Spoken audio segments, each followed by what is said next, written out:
Hi guys, I'm Professor Narayan Nile from Bhagyaved Academy and today we are going to learn friend class 9th का SST का chapter आज हम पढ़ रहे हैं, स्पेशली हिस्ट्री का पढ़ रहे हैं। लेसन नंबर फर्स्ट है वो द फ्रेंच रिवॉल्यूशन। एक कंपलसरी चैप्टर है, फर्स्ट ऑफ ऑल कंपलसरी समझता।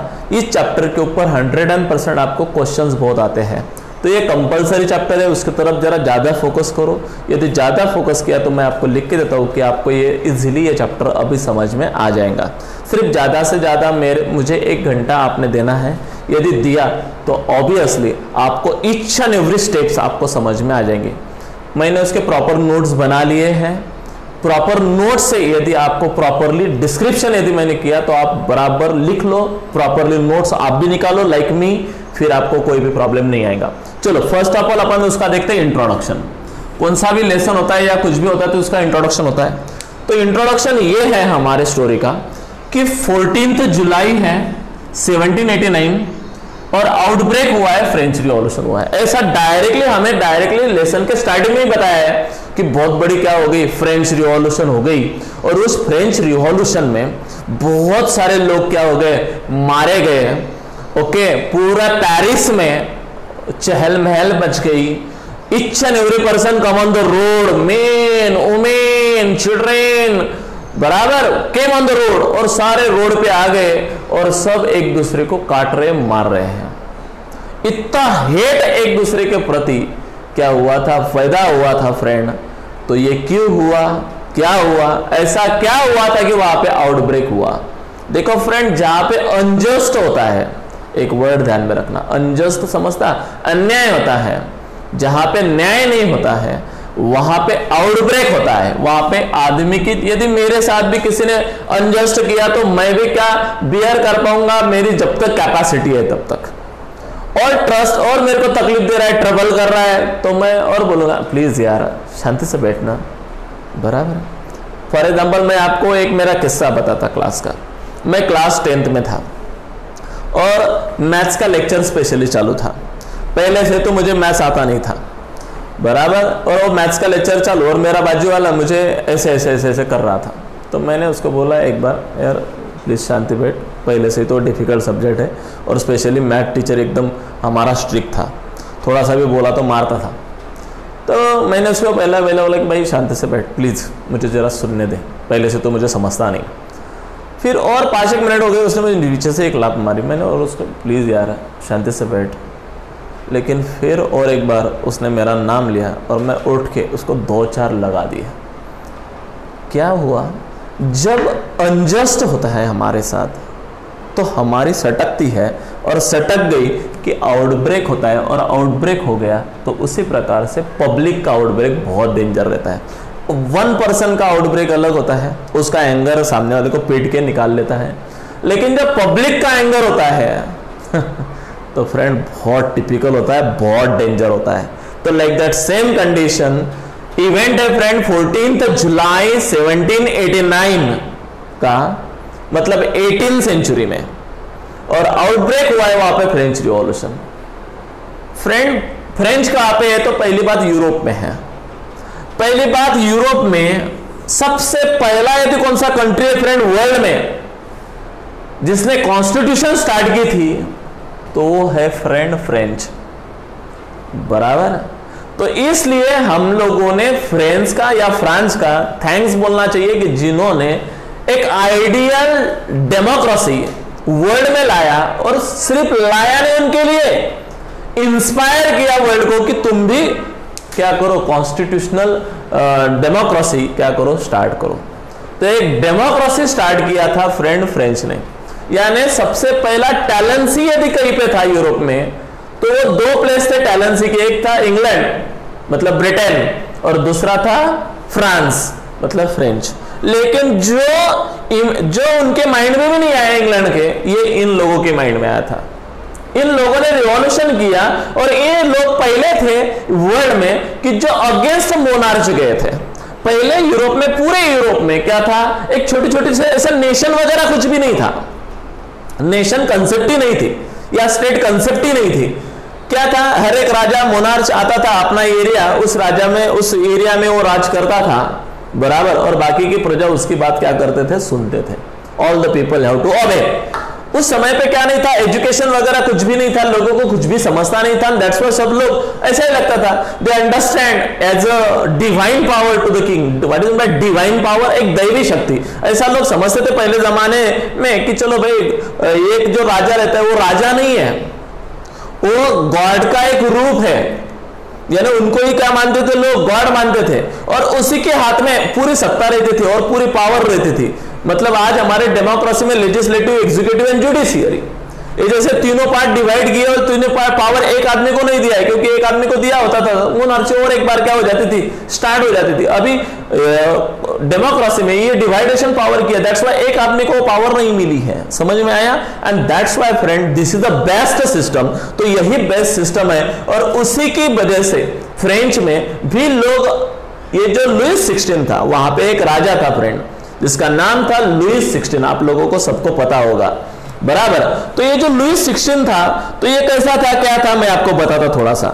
ये लुईस 16 1774 में, ध्यान में रखना, डेट लिख लेना जरा, 1774 में लुईस 16 तो फ्रेंड ये जो लुईस 16 है ये वहां का राजा बना। कब बना? 1774 में। ओके, इसने जो लुईस 16 है, इसने क्या किया, मैरी किया फ्रेंड एक ऑस्ट्रेलियन गर्ल से। ऑस्ट्रियन गर्ल थी, क्या नाम था उस प्रिंसेस का? मैरी। ये जो गर्ल थी फ्रेंड जिसके साथ उसने मैरी किया, ये ऑस्ट्रियन गर्ल थी, प्रिंसेस थी, प्रिंसेस, जिसका नाम था फ्रेंड मैरी एंटोनी, बराबर, ये उसका नाम था। इसके साथ इसने क्या किया, मैरी किया, और फिर मैरी करने के बाद पूरा साम्राज्य का, ये बर्बन फैमिली से था। कौन से फैमिली से था? Bourbon family. अब आपने देखा होगा बर्बन बिस्किट का नाम है, बराबर, ये नाम आपने सुना होगा, बिस्किट। तो बिस्किट का नाम है फ्रेंड बर्बन। तो बर्बन क्यों दिया उसको बिस्किट को नाम? बर्बन फैमिली से था ना, तो बर्बन बिस्किट आप खाते हो, बराबर, तो उसको नाम क्यों दिया? तो और बर्बन भी रॉयल मतलब फैमिली से बिलोंग्स टू था, एंड दैट्स व्हाई उसको रॉयल नेम दिया बर्बन, मतलब अच्छी क्वालिटी का बिस्किट, रॉयल लोग खाते हैं भाई उसको, ऐसा, बराबर, ऐसा उसका इंडिकेशन है, दैट्स व्हाई बर्बन नाम दिया। तो 1774 में लुईस 16 वहां का क्या बना, राजा बना। वो बर्बन फैमिली से था, मैरी किया था उसने ऑस्ट्रियन प्रिंसेस से, प्रिंसेस का नाम था मैरी एंटोनी। तो ये फ्रेंड उसके साथ मैरी करने के बाद क्या हुआ, तो उनका बहुत बड़ा क्या था, मतलब बहुत बड़ा वर्साइल था, मतलब बहुत बड़ा क्या था, फोर्ट था, पैलेस था। उस पैलेस का मेंटेनिंग करने के लिए बहुत खर्चा आया। ये जरा ज्यादा क्या था, लुईस 16 उसको ज्यादा नॉलेजेबल वगैरह नहीं था, तो उसने क्या किया, मस्त पैकी वो जो पैलेस था वो बहुत बड़ा बना लिया था, और उसका मेंटेनेंस के लिए बहुत खर्चा आता था। ये थोड़ा सा क्या बोलते हैं अपन, आर्टिफिशियल थिंग्स में ज्यादा इंटरेस्टेड था, मतलब उसके पैलेस में ये होना चाहिए, वो होना चाहिए, और कभी भी पैसे के बारे में उसने नहीं सोचा। एंड दैट्स व्हाई उसने पैलेस के ऊपर ट्रिमेंडस क्या किया, खर्चा किया। मेंटेनेंस भी करना पॉसिबल नहीं था फ्रेंच में, पहले तो इतनी पुअर कंडीशन थी फ्रेंच की। तो फ्रेंड इसलिए क्या हुआ, तो बहुत ऐसे पैसे वहां पे चले गए, एंड दैट्स व्हाई उसने क्या किया, टैक्सेस बढ़ा दिए। किसने टैक्सेस बढ़ा दिए? लुईस 16 ने, बराबर, वो मेंटेन करने के लिए। और फिर टैक्सेस बढ़ा दिए वहां पे यूरोप में। ये जो समय था फ्रेंड 18th सेंचुरी, ये बहुत टिपिकल सीजन था यूरोप में। क्या था वहां पे, तो सारे वॉर्स वगैरह हुए थे, बराबर, तो बहुत ज्यादा आउटब्रेक हुए थे, मोनार्च के अगेंस्ट लोग जा रहे थे, लोगों को क्या चाहिए था, डेमोक्रेसी चाहिए था, एंड दैट्स व्हाई बहुत आउटब्रेक हुए, और उसकी वजह से क्या हुआ था, ये पूरा यूरोप हिल चुका था, नेशनलिज्म के फीलिंग्स लोगों के मन में आ गई थी।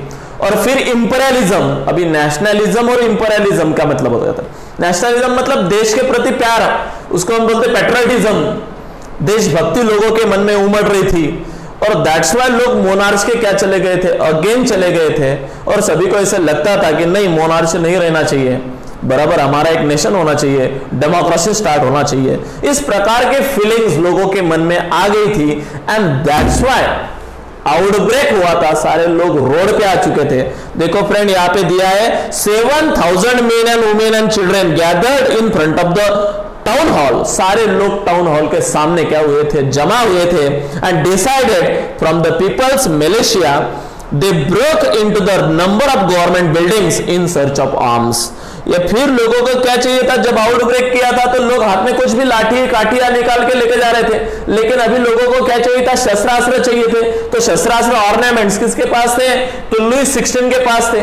उनके जो पैलेसेस थे, जगह जगह पे प्लेसेस थे उनके, तो वहां पे थे। तो लोगों ने उनके प्लेसेस तोड़ना क्या कर दिया, शुरू कर दिया, इन सर्च ऑफ आर्म्स। क्या करने के लिए, आर्मेंट्स वगैरह सर्च करने के लिए।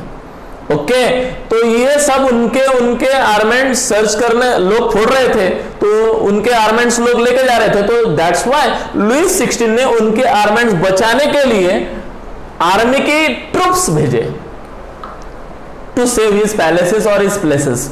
उसके जो प्लेसेस थे वो क्या करने के लिए, आर्मेंट प्लेसेस थे, वो बचाने के लिए लोग वहां पे भेजा, बराबर। लेकिन जब सिटी में वो ट्रुप्स आ गई तो लोगों को और एक मिसअंडरस्टैंडिंग हुआ। The king had sent the troops to kill to them and that's why again the outbreak will be happen and the French Revolution will be done. तो ये रीजन है फ्रेंड फ्रेंच रिवॉल्यूशन होने का। तो ये मैंने tentatively आपको बताया, बराबर। अपन डिटेल में उसका स्टडी आपको बताएंगे, सिर्फ इंट्रोडक्टरी में आपको ये बताना चाहता हूं कि पहले ये प्लेस ये हुआ है। अब ये क्यों हुआ है, इसके लिए हमको थोड़ा सा स्टडी करना पड़ेगा, अब नीचे जाना पड़ेगा। यानी पहले ये दिया है, मतलब फ्लैशबैक सिस्टम है, आउटब्रेक हुआ है, फिर बोला क्यों हुआ है, उसके रीजंस क्या है। तो चलो देखते हैं पहले उसके रीजंस। तो ये मेरा पहला पॉइंट इंट्रोडक्शन यहाँ पे कंप्लीट हुआ, जो आउटब्रेक हुआ है, रिवॉल्यूशन हुआ है। चलो देखते हैं फिर बाद में कहां पे आए। अभी सेकंड टॉपिक अपन देखेंगे, फ्यूडल सोसाइटी ओल्ड रिगिम बिफोर 1789। तो चलो फ्रेंड, तो लोगों ने यहां पे क्या क्या किया है, मैंने बोला आपको ये आउटब्रेक हुआ है। अभी आपको स्टडी करना है व्हाई आउटब्रेक, क्यों हुआ, हाउ कैसे हुआ, बराबर, एंड व्हेन एंड वेयर, कहां पे और कब।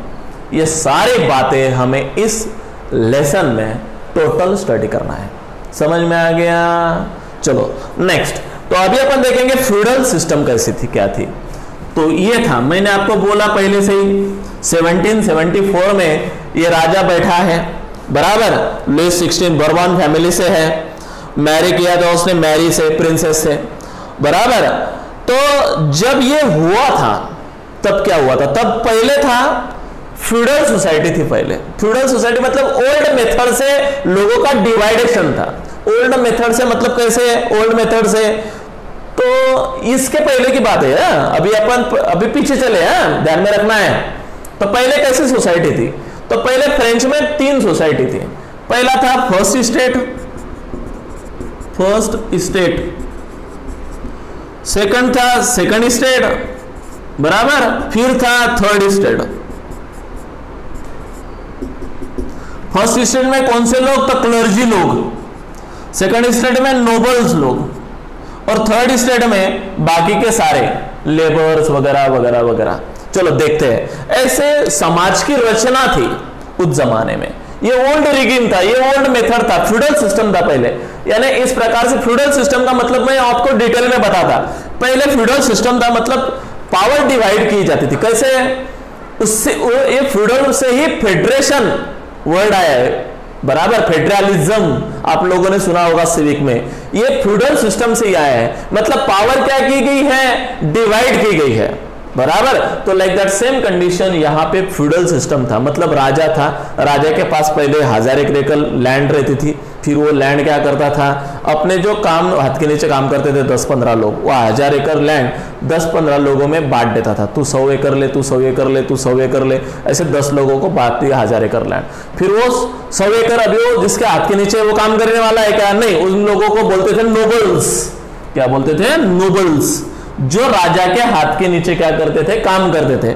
फिर ये जो नोबल्स लोग थे, राजा के हाथ के नीचे काम करने वाले, अभी एक नोबल्स के पास मिनिमम, उनको लैंडलॉर्ड्स भी कहा जाता है, या 100 एकड़ लैंड है।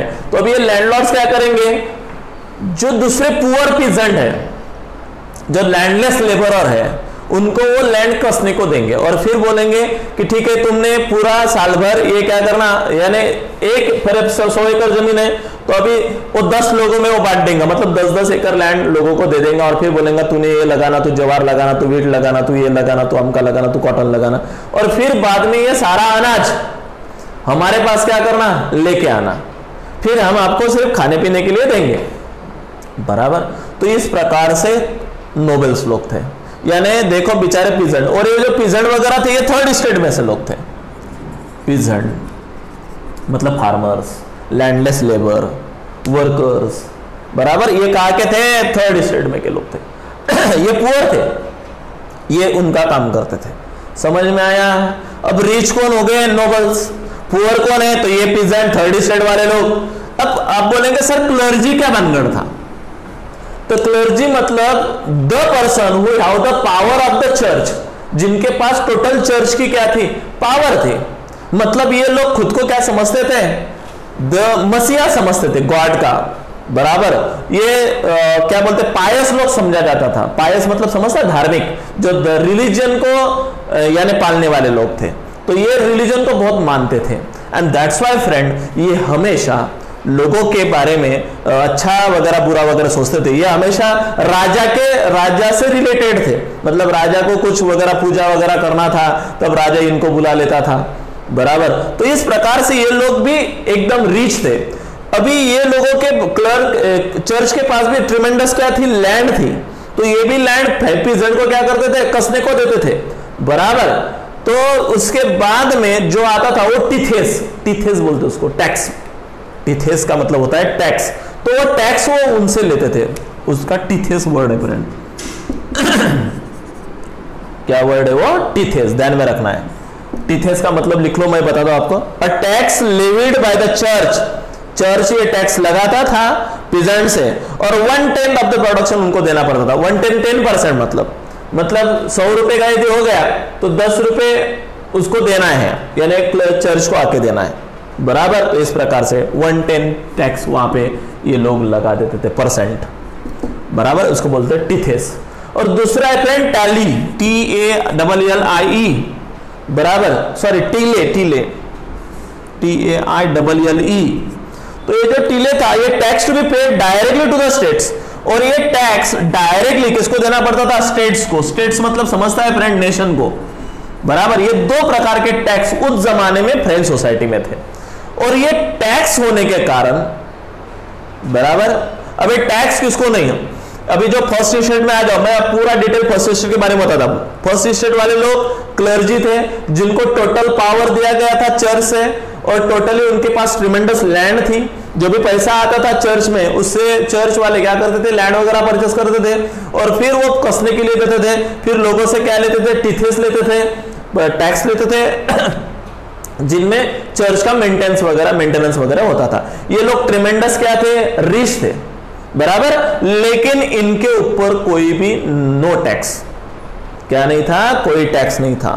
ये enjoy the privilege based birth, enjoy the privilege based birth मतलब क्लर्जी का बेटा क्लर्जी, मतलब फॉर एग्जांपल उनको कुछ आए, शुमड़ा हो कैसा भी हो, लेकिन forever each and every powers उसको दी गई थी।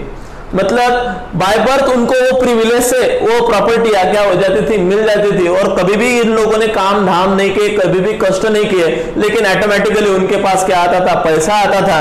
इनको भी लोग भगवान का क्या मानते थे, रूप मानते थे, इनको डिवाइन पावर दी गई है, ऐसा लोगों में क्या था, समझ था। इतने रिच होके भी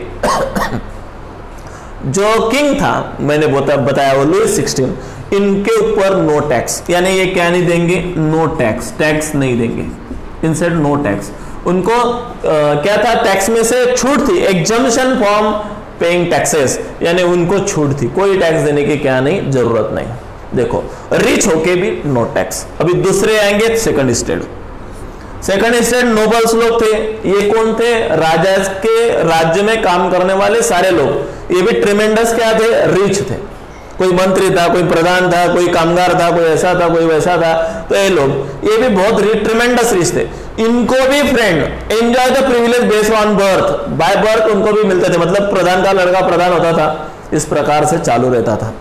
बराबर, इनको भी बाय प्रिविलेज, उनको भी ट्रिमेंडस पैसा आता था, टैक्स डायरेक्टली उनको जमा होता था, ये भी ट्रिमेंडस रिच थे, बट इनको भी एग्जम्पशन फ्रॉम द टैक्स, यानी इनको भी क्या नहीं था, टैक्स से फ्री थे ये लोग। और जो लोग पुअर थे फ्रेंड, थर्ड स्टेट वाले कौन कौन थे, पीजेंट, दूसरी बात मर्चेंट्स, डॉक्टर्स, लॉयर्स, इंजीनियर्स,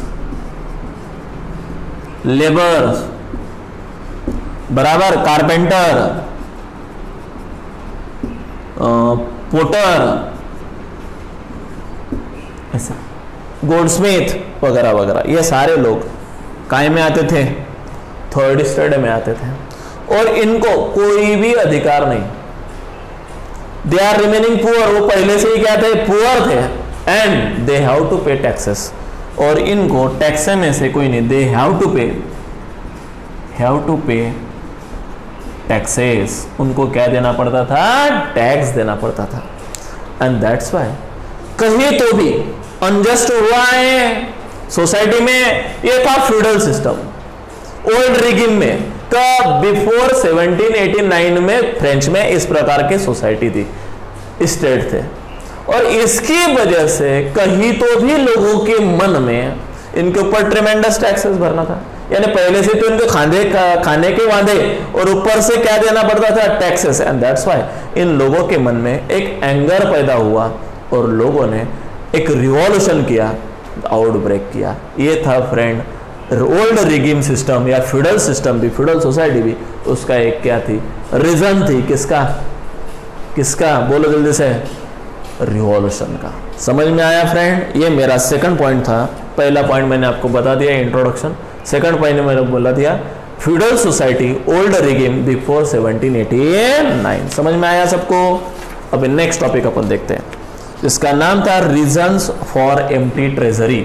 आपको ये क्वेश्चन 100% आता है, ये क्वेश्चन लिख लो आप, डिस्क्राइब द फ्यूडल सिस्टम या feudal society in France. France की फ्यूडल सोसाइटी किस प्रकार से थी, या ओल्ड रिगम सिस्टम किस प्रकार से थी, तो ये बताना है। या कितने स्टेट थे, डिस्क्राइब, तो ये टोटल कम से कम 3 मार्क का ये क्वेश्चन आता है। ओके, डिटेल में बोला विद एग्जांपल तो 5 मार्क के लिए भी आएगा। प्लीज आप उसको अच्छे से स्टडी कर लो। Got it? सबको समझ में आ गया? अब देखते हैं क्या है बाद में। अभी ये हो गया मेरा सेकंड टॉपिक, अभी देखेंगे अपन थर्ड टॉपिक। थर्ड टॉपिक आज मैं ले रहा हूं, उसका नाम है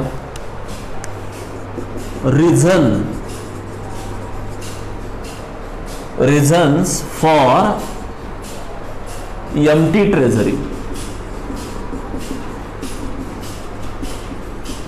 एम्प्टी ट्रेजरी IMP कर डालो डायरेक्ट, IMP। ये 5 मार्क के लिए ये क्वेश्चन आता है। कितने मार्क्स के लिए क्वेश्चन आएगा? 5 मार्क के लिए। अभी जो जो मैं बताऊंगा प्रॉपरली लिख लेना। ओके फ्रेंड, फ्रांस में फ्रांस रिवॉल्यूशन क्यों हुआ? तो पहली बात, टैक्सेस क्यों बढ़ाने पड़े? तो टैक्सेस बढ़ाने पड़े राजा को। टैक्सेस क्यों बढ़ाने पड़े? तो लैक ऑफ मनी हुआ। लैक ऑफ मनी क्यों हुआ? तो उसने क्या क्या किया राजा ने, ये सारी बातें मैं अभी आपको बताता, इसके वजह से फ्रेंच रिवॉल्यूशन हुआ है। एम्प्टी ट्रेजरी, आपको 100% क्वेश्चन आएगा, what are the reasons of empty treasury in France. France में एम्प्टी ट्रेजरी क्यों हुआ? बराबर, चलो देखते हैं। पहला point, long years of war and drain of the resources. लंबा क्या चला रहे? वॉर। पहला रीजन मैं बता था, लॉन्ग रन ऑफ वॉर, बहुत लंबा चला ये वॉर। बराबर, वॉर क्यों हुए? तो मैंने बोला नेशनलिज्म फीलिंग के लिए वॉर हुए थे। बराबर, और दूसरा इंपीरियलिज्म। इंपीरियलिज्म मतलब क्या? पहले क्या था, मैंने अभी बोला आपको, यूरोप था, यूरोप में छोटे छोटे क्या थे, स्टेट्स थे, हर एक राजा का स्टेट्स था, हर एक राजा क्या करता था, अपने अपने रूल्स एंड रेगुलेशन बनाता था और अपने प्रजा को उतना सेफ रखता था। बराबर, और कुछ राजा ज्यादा क्या थे, महत्वाकांक्षी थे। महत्वाकांक्षी मतलब समझता क्या आपको, यानी ज्यादा उनकी विल थी उनको इंपीरियलिज्म था, मतलब नेशनलिज्म तो फीलिंग थी, हमारा नेशन है लेकिन कुछ लोगों को ऐसा लग रहा था कि नहीं ये मेरा है, अभी बाजू वाला एक राजा है तो उसको क्या करूंगा मैं, मारूंगा। ग्रीडी थे पहले राजा लोग, मैं रिच और होना चाहिए, तो दूसरे राजा को क्या करते थे, वार करते थे, वार करने के बाद उसको मार डालते थे, मार डाला कि उसकी प्रॉपर्टी और लेते थे। तो ये बहुत ज्यादा रीजंस वहां पे यूरोप में चालू था और उसके वजह से वार चालू थे। और वार की वजह से, टोटल वार की वजह से क्या होता है आपको तो पता है फ्रेंड, वार के वजह से काम धाम एम्प्लॉयमेंट नहीं होता है लोगों को, पहली बात एम्प्लॉयमेंट नहीं होता है, दूसरी बात फार्मिंग अच्छा नहीं होता है क्योंकि डिस्ट्रक्शन होता है एवरीवेयर। वॉर से क्या होता है, डिस्ट्रक्शन होता है, बराबर। ओके, डिस्ट्रक्शन ऑफ फील्ड, मतलब सारे फील्ड क्या थे, डिस्ट्रॉयड हो चुके थे। ओके, एम्प्लॉयमेंट नहीं था, अनएम्प्लॉयमेंट बढ़ गया था, बराबर। ओके, फूड स्कार्सिटी हो गई थी, फूड स्कार्सिटी हो गई थी, मतलब अन्न धान्य की कमतरता हुई थी। तो उसकी वजह से वॉर हुआ और वॉर बहुत लॉन्ग चला, वॉर लॉन्ग चलने की वजह से बहुत बड़ा प्रॉब्लम आया। और जो पैसा था, अभी वॉर तो क्या ऐसा नहीं हो सकता, वॉर के लिए तो बहुत कुछ लगता है, बराबर। अभी वॉर तो ऐसे चलो भाई पत्थरों से नहीं होगा कि मैं पत्थर उठाया मारा, वेपन्स लगेंगे, बराबर। तो वेपन्स लगेंगे तो ऑब्वियसली वेपन्स के लिए क्या लगेंगे, पैसे लगेंगे खरीदने के लिए, बराबर। तो ऐसे कोई तो जाके देखा नहीं चल रहा मुझे वेपन्स है, बराबर। तो सारा पैसा उसमें क्या हो गया, वेस्ट हो गया। फिर लैक ऑफ मनी हुआ वॉर की वजह से। तो ये पहला रीजन है फ्रेंड, वॉर। दूसरा है मेंटेनेंस ऑफ द पैलेस।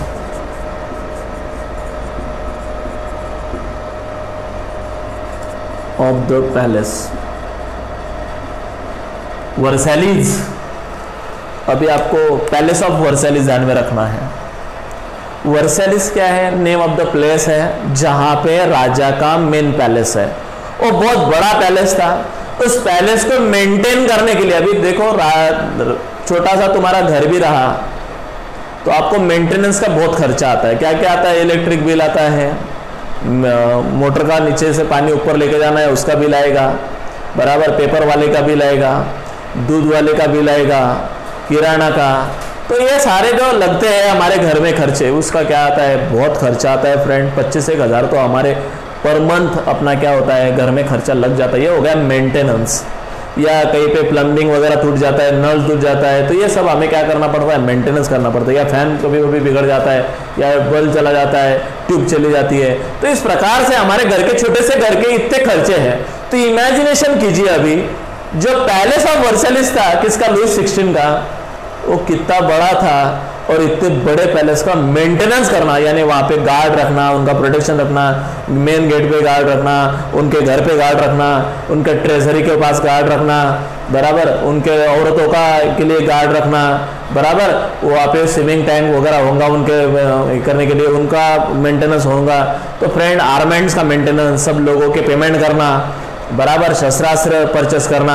तो ये सारी बातों में क्या हुआ था, बहुत ट्रिमेंडस क्या आता था, खर्चा आता था। उसके वजह से भी एम्प्टी ट्रेजरी हो चुका था। मतलब अभी लुई 16 के पास पहले तो वार की वजह से पैसे नहीं थे, अब थोड़े बहुत थे तो मेंटेनेंस में क्या हो गए, चले गए। अभी तीसरा, हाँ, हेल्प टू अमेरिका।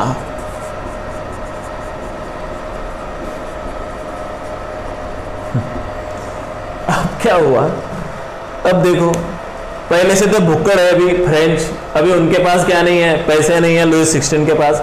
फिर भी क्या हुआ, अब यूरोप में 3 एनिमी थे। अब क्या क्या था, इधर फ्रांस, इधर ब्रिटेन और इधर अमेरिका। ओके, ये तीनों। अब क्या हुआ था, ये दोनों एक दूसरे के क्या थे, दुश्मन थे, एनिमी थे, बराबर। क्योंकि आप लोगों को भी पता है हमारे इंडिया में भी ये दोनों आए थे, फ्रांस के भी कुछ लोग आए थे, फ्रेंच लोग भी, और ब्रिटेन के भी आए थे, इंग्लैंड के भी। दोनों ने हमारे राज्य के ऊपर राज्य किए, लेकिन कुछ दिनों के बाद में ब्रिटेन ने फ्रांस को क्या किया था, हमारे इंडिया में हरा दिया था। और फिर उसके बाद में फ्रेंच लोग चले गए थे और राज कर रहे थे ब्रिटेन, मतलब व्हाइट लोग हमारे ऊपर राज कर रहे थे। समझ में आया, पता है आपको ये। तो ये दोनों कंट्री यूरोप में सबसे रिच कंट्री थे, और इसलिए दोनों कंट्रियों के पास टैलेंट से ट्रिमेंडस थी, आर्मेंट ट्रिमेंडस था, इंफ्रास्ट्रक्चर ट्रिमेंडस था, क्या बोलते हैं अपन, इंडस्ट्रियलाइजेशन ट्रिमेंडस था, बराबर, एंड दैट्स व्हाई इन दोनों में क्या था, एनिमिटी थी। अब क्या हुआ, ब्रिटेन ने एक बार क्या किया, अमेरिका के ऊपर भी क्या किया, अटैक किया, और अमेरिका को भी अपने कब्जे में ले लिया। किसने, ब्रिटेन ने। कुछ पार्ट उनके ले लिए, जैसे हमारे इंडिया के ऊपर, जैसे यहाँ पे वो उनकी कॉलोनीज बनी अभी, जैसे इंडिया भी क्या था, ब्रिटेन लोगों की कॉलोनीज थी, बराबर, यहाँ पे वो राज्य कर रहे थे, सेम राज्य अभी वो किसके ऊपर भी करने लगे, अमेरिका के ऊपर भी करने लगे। तो फिर क्या किया, फ्रांस ने अमेरिका को हेल्प किया। क्या किया, अमेरिका को हेल्प किया, और उसके जो पार्ट्स है वो छुड़वा लिए, किससे, ब्रिटेन से। उनको हेल्प किया, पैसे दिए, ट्रिमेंडस। पहले से तो इनके पास क्या नहीं, पैसे नहीं, किसके पास, फ्रांस के पास। फ्रांस की कंडीशन पहले से तो खराब थी, काय काय की वजह से खराब थी, मैंने बोला आपको, वार की वजह से खराब थी, मेंटेनेंस ऑफ द पैलेस की वजह से खराब थी। तीसरा मैंने बोला अमेरिका को हेल्प करने की जरूरत थी क्या, नहीं, लेकिन क्यों किया था ये पता है आप लोगों को, दुश्मन का दुश्मन हमारा दोस्त होता है, बराबर। ब्रिटेन फ्रांस एक दूसरे के क्या थे, एनिमी थे। अब हम ब्रिटिश अमेरिका भी क्या एनिमी हुआ, तो इसने उसको हेल्प किया अमेरिका में, और ये कोई जरूरत थी करने की, नहीं जरूरत थी, लेकिन फिर भी किया, एंड दैट्स व्हाई। और जो था थोड़ा बहुत पैसा ऊपर से क्या हो गया, सब चला गया, एम्प्टी ट्रेजरी हो गया।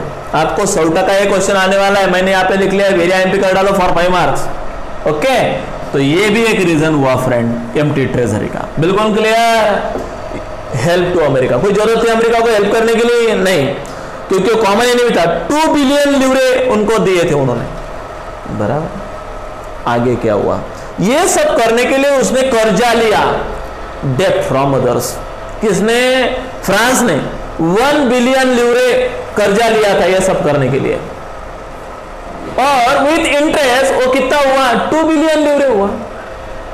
पहले से तो पैसे नहीं, लोगों को चले हेल्प करने, बराबर, खिशात नहीं, नाना ने मले बाजीराव मना, लाइक दैट सेम कंडीशन बहुत सारे लोगों की रहती है ऐसी टेंडेंसी। तो इस टेंडेंसी यहाँ पे मार खाई, इसकी वजह से एम्प्टी ट्रेजरी हुआ। Long interest of loan, high interest of loan, ये सब करने के लिए 1 मिलियन लीरे, 1 बिलियन लीरे, 1 बिलियन लीरे, ओके। क्या लिया, लीरे क्या है, करेंसी है, कहाँ की, फ्रांस की, ओके। तो ये लिया उन्होंने, तो उसकी वजह से क्या आया, ट्रिमेंडस, ये डेप्ट लिया था, ये कर्जा लिया था, लोन लिया था। अब लोन विथ इंटरेस्ट 2 बिलियन लीरे हुआ था, विथ इंटरेस्ट, बराबर। अब 2 बिलियन लीरे पॉसिबल नहीं था, दैट्स व्हाई उन्होंने क्या लगाए थे, टैक्सेस बढ़ा दिए थे ये सब पे करने के लिए, किसने, लुई 16 ने, और दैट्स व्हाई आउटब्रेक हुआ था। और पैसा किस लोगों से ले रहे थे, थर्ड स्टेट से ले रहे थे, जो पहले से ही क्या है, गरीब जनता है, और रिच लोगों से कुछ भी नहीं। ये एक बहुत बड़ा अनजस्ट था, दैट्स व्हाई आउटब्रेक हुआ था, बराबर। तो फ्रेंड एम्प्टी ट्रेजरी के भी यही रीजन है, तो ये भी बहुत बड़ा रीजन हुआ। और एक रीजन मैं आपको बता था, high interest of loan, high interest of loan, यानी बहुत बड़ा लोन था, हाई इंटरेस्ट था। और एक था, ये सब था, तो ये सब करने के लिए तो ज्यादा से ज्यादा किसके ऊपर सब बोझा पड़ गया था, क्या बोलते अपन, third state. Only third state had to pay और have to pay the taxes, और इन्हीं लोगों को वो टैक्सेस क्या करना पड़ता था, फेस करना पड़ता था, बराबर। और क्या था, और रेगुलर एक्सपेंसेस, रेगुलर एक्सपेंसेस।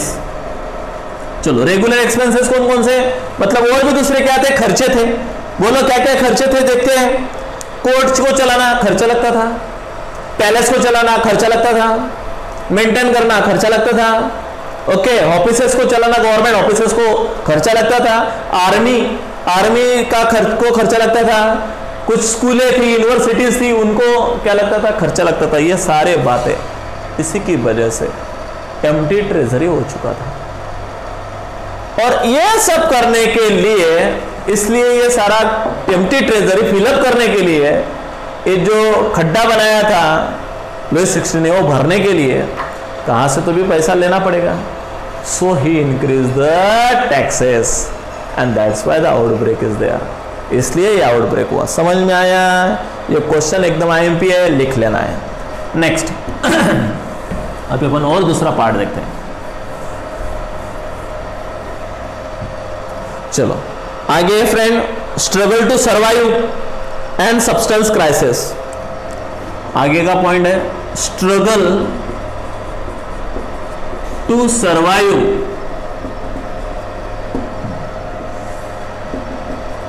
अब लोगों को बहुत स्ट्रगल करने पड़ रहे थे, क्या करने के लिए? सर्वाइव करने के लिए, बराबर। वहां पे बहुत क्राइसिस होने लगे। काय की वजह से क्राइसिस होने लगे? मैंने तो आपको सब बता दिया क्यों होने लगे क्राइसिस वगैरह वगैरह, बराबर। वार हुआ, ये भी बहुत बड़ा क्राइसिस का क्या था? रीजन था। दूसरा हाई पॉपुलेशन, पॉपुलेशन बहुत क्या हो गई थी? बढ़ गई थी। ये भी एक क्या था? रीजन था। देखो वार एक रीजन था, उसकी वजह से क्राइसिस, हाई पॉपुलेशन की वजह से क्राइसिस। थर्ड रीजन था फूड स्कार्सिटी, उसकी वजह से क्या? प्रॉब्लम, बराबर। ये भी एक बहुत बड़ा रीजन था। चौथा प्रॉब्लम था स्टार्वेशन, बराबर। और एक प्रॉब्लम था 6 नंबर, ड्रॉट हुआ था। ड्रॉट मतलब समझता? अकाल की वजह से भी प्रॉब्लम। अकाल की वजह से फूड नहीं हुआ था, फूड नहीं होने की वजह से इन्फ्लेशन। 7 नंबर का प्रॉब्लम इन्फ्लेशन। इन्फ्लेशन का मतलब होता है महंगाई बहुत बढ़ गई थी। That's why poor people can not afford the food and that's why starvation problem will be created. So starvation problem हुआ था। और एक प्रॉब्लम 8 नंबर, हेल स्टॉर्म आया था। हेल स्टॉर्म मतलब समझता? ओले पड़ गए थे डायरेक्टली। ओले की वजह से stone of the direct ice, उसकी वजह से जो कुछ हार्वेस्ट था लोगों का, वो टोटल हार्वेस्ट क्या हो चुका था? डिस्ट्रॉय हो चुका था। तो उसके बाद लोगों के पास पैसे नहीं थे। ओके। और एक ऊपर का प्रॉब्लम अनएम्प्लॉयमेंट।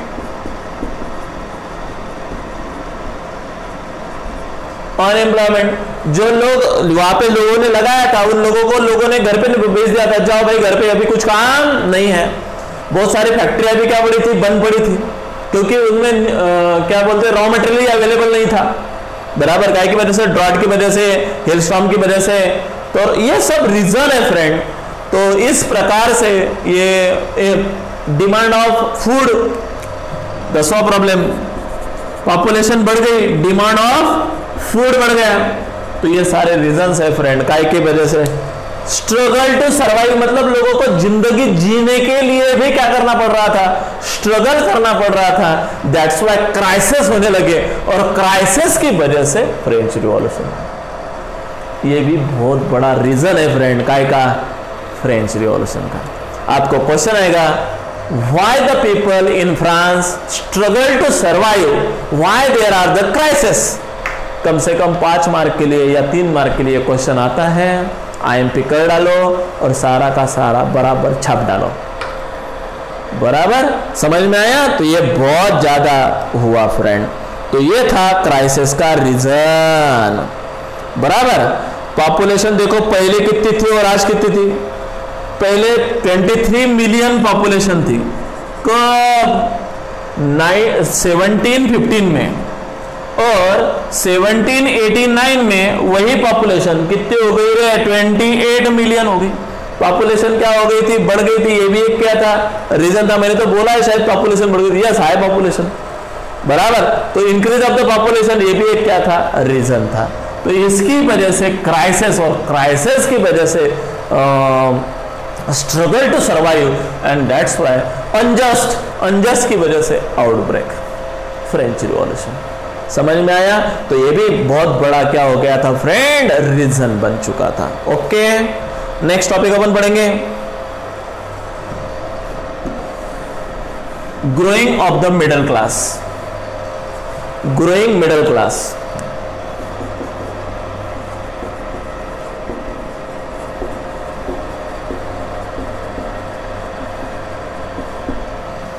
ओके,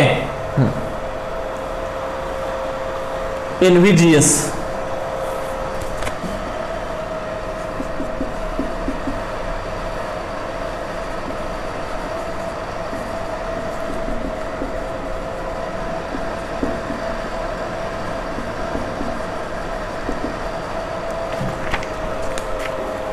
आगे क्या हुआ देखो, growing of the middle class, invidious end of the privilege. Privilege मतलब क्या रे?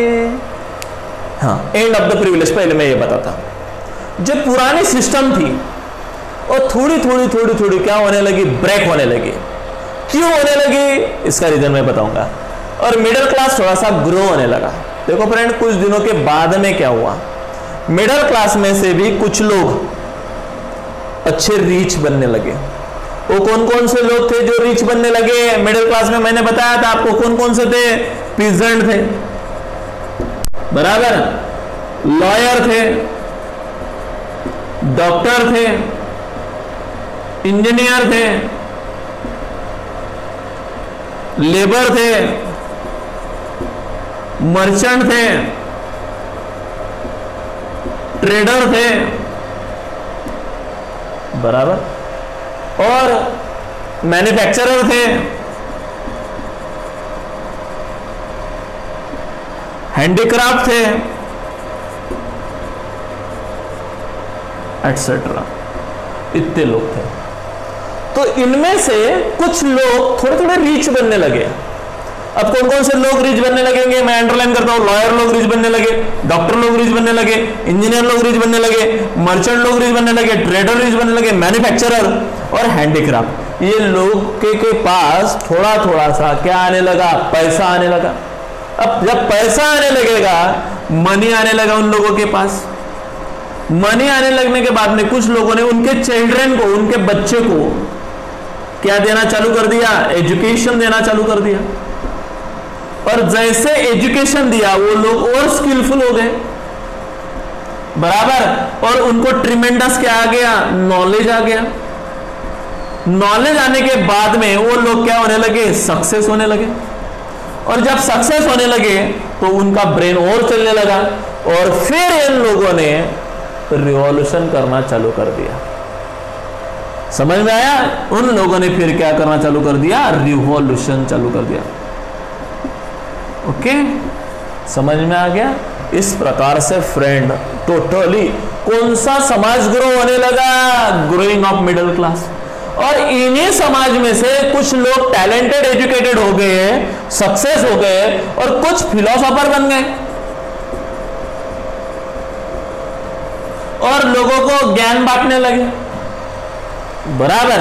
और कुछ लोग फिलोसोफर बन गए और फिर लोगों को भड़काने लगे, लोगों के मन में वो फीलिंग डालने लगे। कौन सी feeling? Monarchy is bad, old privilege is bad. What is the privilege? जो परंपरागत चालू आए हुए, मतलब जो राजा सिस्टम, मोनार्ची सिस्टम, ये बैड है, ये इसको एंड करो, बराबर। और तुम आगे आ जाओ। ऐसा किसने किसको बोला? ये सब किसने बोला पता है? ये मिडिल क्लास लोगों के कुछ लोगों ने, growing of the middle class.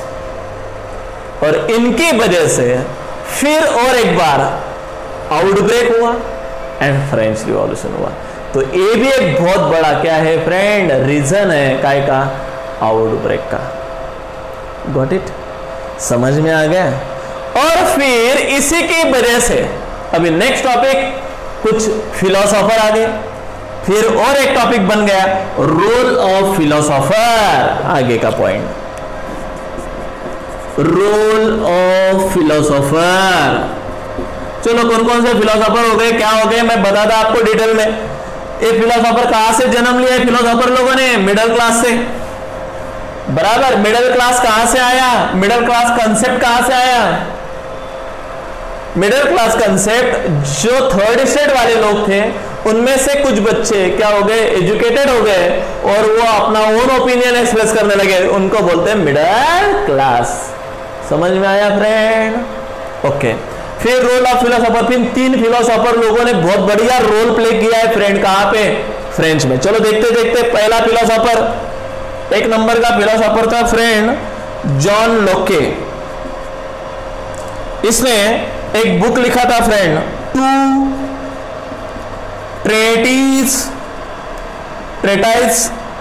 ट्रेटिस of government. Okay, second था फ्रेंड जीन जैक रोजियो।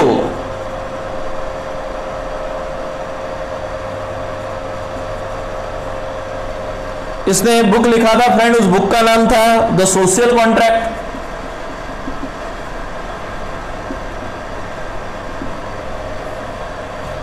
और थर्ड जो था वो था मॉन्टेस्क्यू।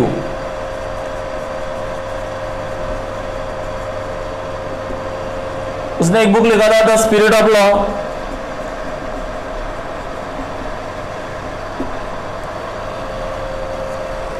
तो ऐसे लोग थे। ये तीन फिलोसोफर ने बहुत बढ़िया रोल प्ले किया है। पहला आदमी था जॉन लोके। ओके, जॉन लोके ने क्या काम किया, एक बुक लिखा, उस बुक का नाम था the two treatise of government. ये मिडिल क्लास से था। ओके, इसने क्या किया, जो ओल्ड मेथड थी प्रिविलेज सिस्टम, उसको रेफ्यूज किया। Refuse the end of the privilege system, end of privilege. और रेफ्यूज किया to refuse the taxes, refuse taxes, tithes, tailles, उस सभी को क्या किया, रेफ्यूज किया इस आदमी ने। ये आदमी ने लोगों के मन में क्या भर दी, उमंगे भर दी कि you should do something for yourself, stop the monarchy, start the democracy, stop the. हम उसके क्यों सुनेंगे, कोई उनमें कोई डिवाइन पावर नहीं होती है। ऐसी बहुत सारी बातें इस जॉन लोके ने लोगों के मन में भर दी। आपको 100% क्वेश्चन आएगा friend, what is the name of the book of John लोके। 1 मार्क के लिए क्वेश्चन आता है तो बुक का नाम लिखना है the two treatise of government. बराबर, तो ऐसा गवर्नमेंट होना चाहिए। समझ में आ गया। देन उस आदमी ने रेफ्यूज किया था फ्रेंड, जो डॉक्ट्रिन को, कौन सी डॉक्ट्रिन, डॉक्ट्रिन मतलब जुनी तत्व प्रणाली, मतलब जो ओल्ड मेथड सिस्टम, उसको उसने क्या किया था, रेफ्यूज किया था। और प्रिविलेज को भी एंड अप करने का वादा किया था और लोगों के मन में उमंगे पैदा की थी डेमोक्रेसी की। ओके, फिर उसके बाद में आया फ्रेंड जीन जैक्यूज रोजियो, क्या नाम है। ओके, इस आदमी ने एक बुक लिखा था फ्रेंड, उस बुक का नाम था द सोशल कॉन्ट्रैक्ट। और उस बुक के थ्रू उसने लोगों के मन में उकसाया, लोगों को उकसाया और लोगों के मन में कुछ इरादे भर दिए। उसने क्या किया, उसने 2 चीजें लाया, इक्वल वोटिंग। इस आदमी ने लाया इक्वल वोटिंग, यानी पहले क्या था, एक स्टेट एक ही वोट कर सकती थी। इसने बोला नहीं, every man should have the one vote, 1 person 1 vote. ये सिस्टम इस आदमी ने लाया, इक्वल वोटिंग होना चाहिए। ऐसा नहीं कि फर्स्ट स्टेट वाले लोगों के अलग, सेकंड वाले के अलग, थर्ड के, आदमी है, इक्वल वोटिंग होनी चाहिए। और डेमोक्रेसी की डिमांड, इसने डेमोक्रेटिक गवर्नमेंट लाया, मांगा था, डेमोक्रेसी, बराबर, इसने मांगा। चलो लास्ट वाला देखेंगे, मॉन्टेस्क्यू। इसने भी लोगों के मन में, इसने एक बुक लिखा था जिस बुक का नाम था सोशल कॉन्ट्रैक्ट। आपको ये भी क्वेश्चन आएगा, जॉन जैक्वी रोजियो का नेम ऑफ द बुक, उसके बुक का नाम लिखो तो सोशल कॉन्ट्रैक्ट। अभी मॉन्टेस्क्यू आया बाद में, उसने देख स्पिरिट ऑफ द लॉज नाम का एक बुक लिखा। इसमें इस आदमी ने ऐसा किया कि डायरेक्ट डिवीजन ऑफ पावर कर दिया, डिवीजन ऑफ पावर, यानी डायरेक्ट पावर का डिवीजन कर दिया। लेजिस्लेटिव 3 में, लेजिस्लेटिव, एग्जीक्यूटिव एंड जुडिशियरी। समझ में आया, जो आज हम यूज करते हैं, आज हमारे डेमोक्रेसी में है, हमारी पावर तीनों में डिवाइड की गई है। लेजिस्लेटिव मतलब the person who makes the law, judiciary मतलब the person who is implemented the law, and judiciary मतलब it is a totally separate bench और it is always controlling on the 2 things, that is called the court, supreme court, high court. समझ में आया, district court, ये उसमें आते हैं। तो फ्रेंड इस प्रकार से पावर डिवीजन किया गया। उस जमाने में मॉन्टेस्क्यू के मन में ये थॉट आए थे फ्रेंड, जो आज भी डेमोक्रेसी फॉलो कर रही है, आज भी इंडिया फॉलो कर रहा है। तो ये था फ्रेंड रोल ऑफ फिलोसोफर, समझ में आया। उसके बाद में क्या हुआ, फिर आउटब्रेक ऑफ द रिवॉल्यूशन। क्या हुआ, आउटब्रेक ऑफ रिवॉल्यूशन। और इसी के वजह से इन तीनों ने बहुत बढ़िया रोल प्ले किया। आपको 100% क्वेश्चन आता है, write down the role of philosopher in France in the French Revolution. 5 mark के लिए ये क्वेश्चन आता है आपको, 5 मार्क के लिए आप अच्छे से लिखो। ओके, नेक्स्ट आगे का पॉइंट बोलता हूं मैं। हाँ, revolution, outbreak of revolution, outbreak revolution. चलो देखते हैं, पहला ब्रेक कब हुआ, क्या हुआ वो देखते हैं। फर्स्ट चलो देखते हैं। देखो फ्रेंड, लुईस 16 जैसे, अब क्या हुआ था, मैंने बोला आपको कि लैक ऑफ मनी हो गया। फॉर एग्जांपल उनकी ट्रेजरी में क्या नहीं है, पैसा नहीं है, एम्प्टी ट्रेजरी हो गया। तो फिर लुईस 16 आया और इस आदमी ने टैक्सेस बढ़ा दिए, टैक्सेशन करना था, बढ़ाना था। दैट्स वाई मीटिंग ली किन लोगों की, स्टेट्स की, बराबर, असेंबली में, नेशनल असेंबली में। तो general state, meeting of the general state, कब लिया मीटिंग, 5 में ये मीटिंग ली जनरल स्टेट की।